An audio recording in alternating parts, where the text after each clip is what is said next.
Thomson Park upgrade. Yeah, again, I'm happy to move the recommendation. This went through the community board as well, and the board adopted the staff recommendation without any change. Yep. Are you going to second it? Yeah. Okay. Yanni? Just a question. Who's answering questions on this? It's a pretty straightforward question. I don't think it needs an expert answer. No, it's just seeing the presentation from the Riccarton Hornby Halswell board. Is that right? What do you call it? Sorry, I can't remember. The HHR, the Waipuna Community Board. Halswell Hornby Riccarton Community Board. And just seeing how wonderful it was to see people actually, like local people, painting the mural on the side of the toilet, given that it's the same toilet that's going here. I just wanted to see if there was a way in which we could involve some local artists or some local community people being involved. I just think it was a really good illustration of, you know, a way of engaging the community. So I don't know if the two people that move and second it can just take that back. We have a number of noted artists and aspiring artists in our ward, so I'm sure that would be well. So maybe it's just more of a comment, but that would be really cool. Sarah, then Pauline. Thanks. I note that like our one coming up later, the additional maintenance that's going to be required for the park and also for the Woolston one, there's an extra $100 per annum that's come as a Part A to council as well. And these have been asked to be included in the annual plan. I'm just wondering if that's new money that's being asked to be allocated or money that's already within budgets. And if so, should it go into the draft rather than the full annual plan? And if there's ways of doing this so that every time we do a park upgrade, we don't need to ask council to come back and allocate more money. So currently I'm aware that the park's budget's so stretched that, you know, every time we ask for some new work in a park, they need a little bit more money to maintain it. And so it looks like we're going to get a series of these asking for more money to be put in the annual plan, and I'm not quite sure whether that's the best process or so it would need to be in the draft annual plan, but I agree with you in the sense that when we forecast our budgets, we need to include amounts for these additional things as they come up. That's right, but there's a program of work already that says we're going to be doing parks. Yes. And I'm wondering if the additional maintenance costs is already factored in, and if not, why it hasn't been from the previous program and the long-term plan. Yeah, so that's each year with the annual plan, then the parks area will have a bid to include that, and that what we need to do is then reallocate across the funding that we have. Yeah. Okay. So do we need to change the wording in the ones that do come to us to say draft annual plan? Yeah. And, I think that'd be useful. Yeah. And so I think there's a Woolston one coming up as well. Or Redley Park, maybe Redley Park. Yeah. Yeah, because you need to make the decisions based on everything that you see. So we're going, every time there's a park upgrade or something new happening, we're going to get one of these Part A's to council? I'm not sure. Yeah. It's a good point, because I think that, I was looking at these numbers and I was thinking, how on earth wasn't trees maintenance when we're actually reducing the number of trees? Why isn't it included in the existing budget? Why are we putting $22.77 onto the budget for servicing of bins because we're putting in extra bins? Why can't we just simply have a sum of money that's allocated to support the additional operational costs of the capital program, which is in the LTP? So it's the cost of the changes to Thomson Park are in the LTP, the capital costs, but these, so we put down a minor rates impact. Well, I don't want to see any rates impacts, and they should be allocated with the... Yeah, so the operational costs should be allocated with the capital program. Yeah. That's right. I'm happy for them to be identified, but I'm not happy for us to be calling out, even if it is 0.002%. Yeah, so what this is about a clarity around that funding going to these areas. Yeah. Did you want to? No, sorry. I was looking beyond you, but Pauline. But that was exactly my question, that how can we approve a capital work here that has no operational money available to it at the moment? So that was my question as well, and I didn't feel comfortable doing that because you can't automatically assume that it will be available through the draft annual plan either.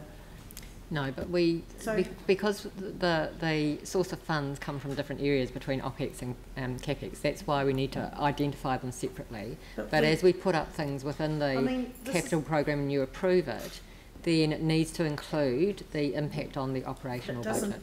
Yeah, but what I'm saying is that at the LTP process, if you've got a capital program, you should be able to do an overarching assumption of what the program will have, and you build that into your OPEX for the we've got a report for the in front LTP. of us that hasn't got that. So how are we being asked to approve something that doesn't have any operational funding available today? Sorry, John.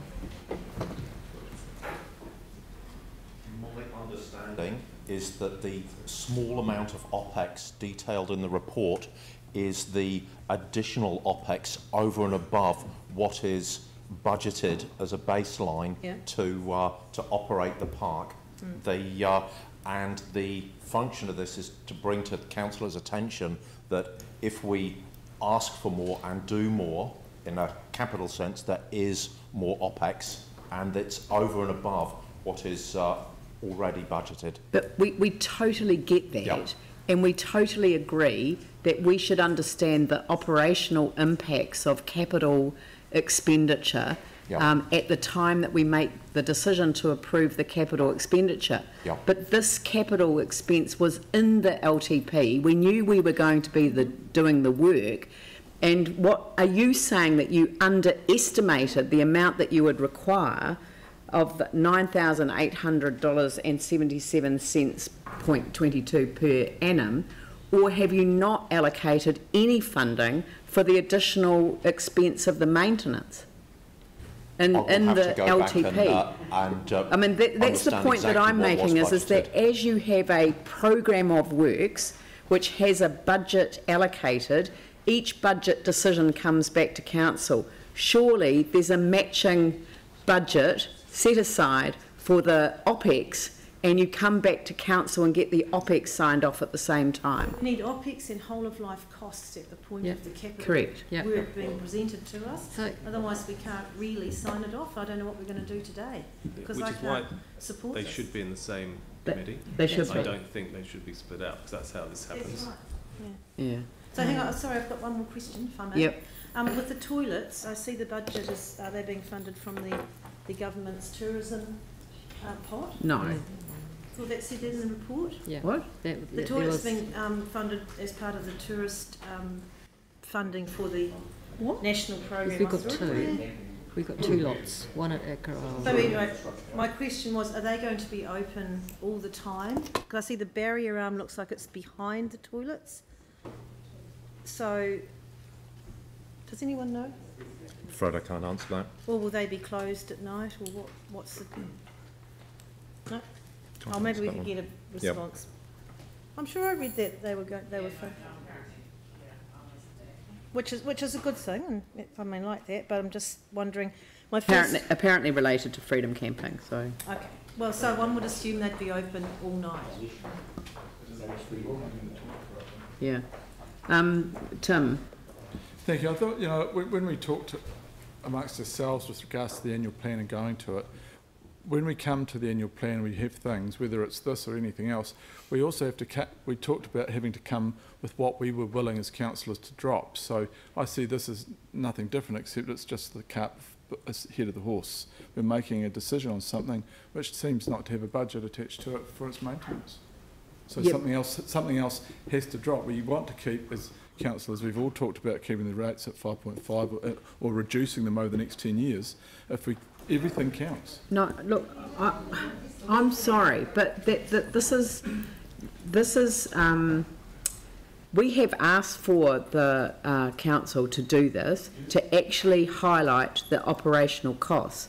But what I'm hearing for the first time is that no additional funding has been put on budget for the operational costs associated with our capital program.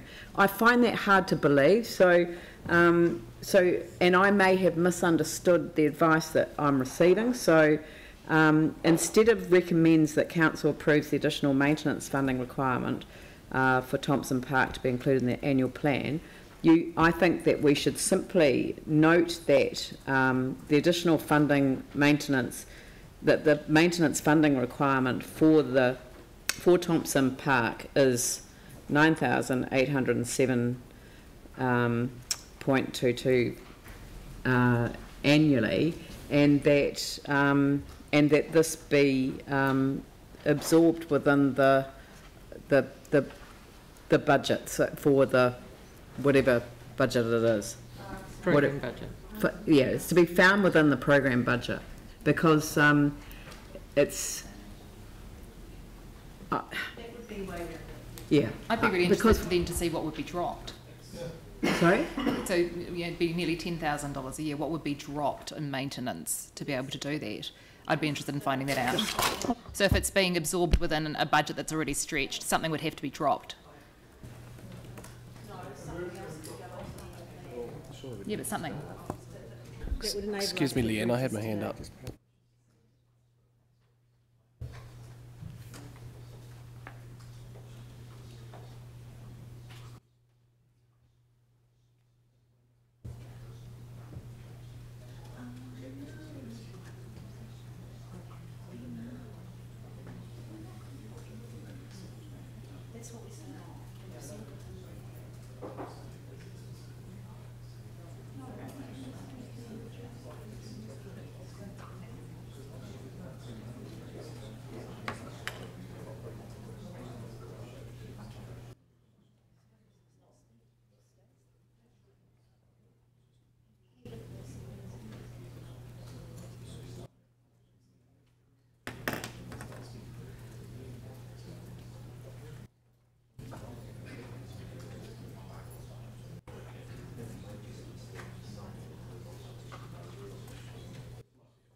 Look, I'm sorry, but I've kind of misunderstood this. The person that would be able to assist in this regard is actually in hospital at the moment, so that's why we're not able to have him at the end of the table. And so in the meantime, I don't want to hold this up because it's such a good project and it's such an important part of the work that needs to be done in the area. I'm just wondering whether we could simply ask that that staff come back, because I mean it's going to have to be. It's not for this financial year; it's for next financial year.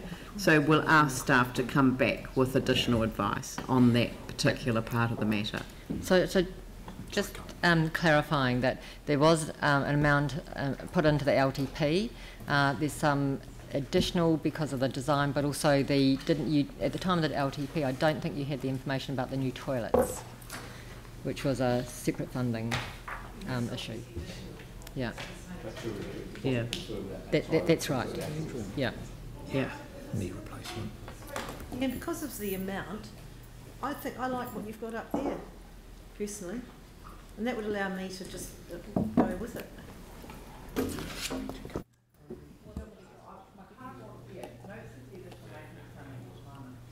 Be absorbed within the current program budget with staff to. I want to approve it. So, but with staff to report back with more detailed advice as to how that can be achieved, and that way that it picks up your point about not knowing whether that has an impact on something else. It may well be that there's wriggle room and other contracts that we've got that may be able to resolve it. It's $100 a year. I'll pay it myself. Yeah. Yeah, look, No, that's the later one. yeah, I support the direction that's going here, but just noting that, look, there will be dozens of other projects that will come up around the city that are in the same boat. So, I mean, I like the motion that's put up there now, and particularly part 2, where that will give some clarity around how we're going to deal with this and a number of other upgrades and new facilities that are being built. So I think it's a little unfair just to stop this one here, because there will be dozens of others that are in the same boat going forward. Yeah, that's exactly right, and that's why we're not stopping it and why we're proceeding with it. But I think it has highlighted a wider issue, which I'll talk to the Chief Executive about how we might resolve, because as the Chief Executive has said, there is money on budget for the OPEX associated with the capital program.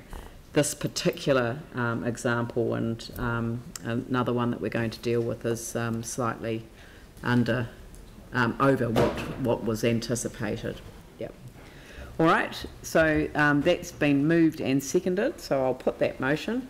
All those in favour say aye. Aye. Those opposed say no. That's carried.